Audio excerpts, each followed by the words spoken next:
Si tu avais la possibilité de faire du mal à quelqu'un sans jamais être découvert, le ferais-tu vraiment? Elle, histoire de elle. Humanité regorge de exemples troublants qui nous poussent à nous interroger. N'est-on mauvais? Ou le devient-on? On aime croire que nous sommes de bonnes personnes, mais la réalité est plus complexe. Nous sommes capables de justifier bien plus de choses que nous ne l'imaginons, même lorsque nos actes paraissent cruels aux yeux des autres. La vraie question, c'est donc, le mal est-il inscrit en nous dès la naissance, ou bien est-ce notre environnement qui le façonne? Pour explorer cette question, penchons-nous sur elle, une des expériences les plus célèbres et dérangeantes de la psychologie. Elle, expérience de Stanford.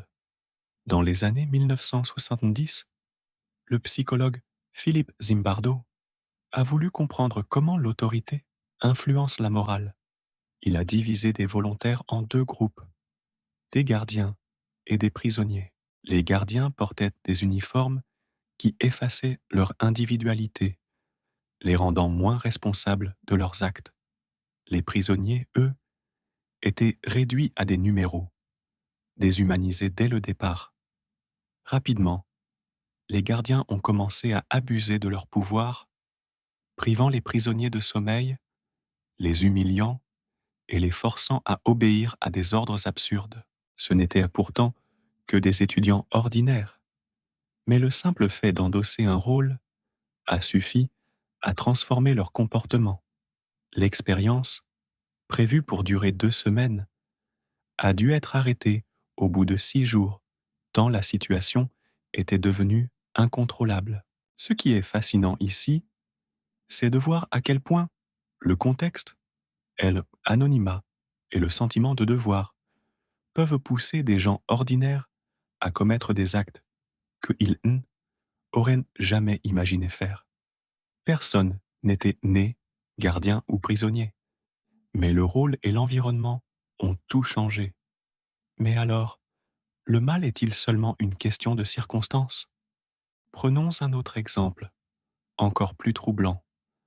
Le plus jeune tueur en série du monde, Amarjit Sada, un garçon de 8 ans, originaire d'Inde. Trop jeune pour être jugé, il a pourtant commis des actes d'une grande cruauté, planifiant ses crimes et cachant les corps. Certains chercheurs avancent l'hypothèse d'une prédisposition biologique, comme la présence d'un chromosome IGBAM supplémentaire qui pourrait favoriser la violence. Mais même si la biologie joue un rôle, l'environnement et l'éducation restent des facteurs essentiels. En philosophie, on débat depuis toujours de la nature humaine.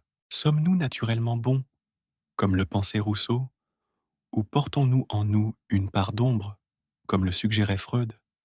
La vérité, c'est que notre personnalité se construit à la croisée de notre héritage génétique, de notre histoire personnelle et de nos choix. Après une trahison, une blessure ou une injustice, tu as peut-être déjà ressenti une colère noire, mais cela ne t'a pas transformé en monstre. Beaucoup de personnes ayant vécu des enfances difficiles ne deviennent pas pour autant des criminels.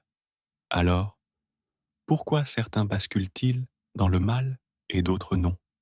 Parce que, malgré nos influences, nous gardons une part de liberté. Nous pouvons être prédisposés à l'agressivité ou avoir grandi dans un environnement violent, mais la plupart d'entre nous ont le choix de la voie à suivre. Comme l'écrit le criminologue Lonnie H. Athens, la question de l'inné ou de l'acquis n'a pas de réponse simple, car chaque individu est le fruit d'une alchimie unique entre ses gènes, son vécu et ses décisions. En fin de compte, on ne naît pas mauvais, on ne le devient pas non plus par hasard. Le mal, c'est aussi une question de choix, de conscience et de responsabilité. Et c'est là que le développement personnel prend tout son sens. Apprendre à se connaître, à comprendre ses propres zones d'ombre, à choisir la lumière même quand l'obscurité nous attire. Et toi, qu'en penses-tu? Qu'est-ce qui influence le plus la morale humaine, selon toi? L'autorité, la génétique, la société ou notre propre volonté? Partage tes réflexions en commentaire. Si ce sujet t'a interpellé, abonne-toi pour découvrir d'autres vidéos qui t'aident à mieux comprendre la nature humaine et à grandir chaque jour. À très vite.